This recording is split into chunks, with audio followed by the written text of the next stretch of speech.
push set price button,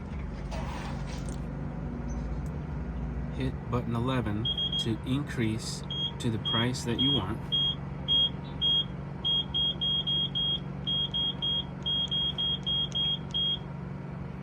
Then hit all of the selections you want at that price.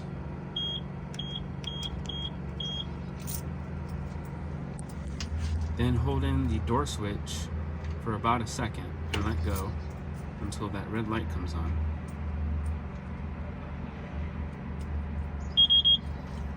And then you can verify using money that it's set at that price, which was $1.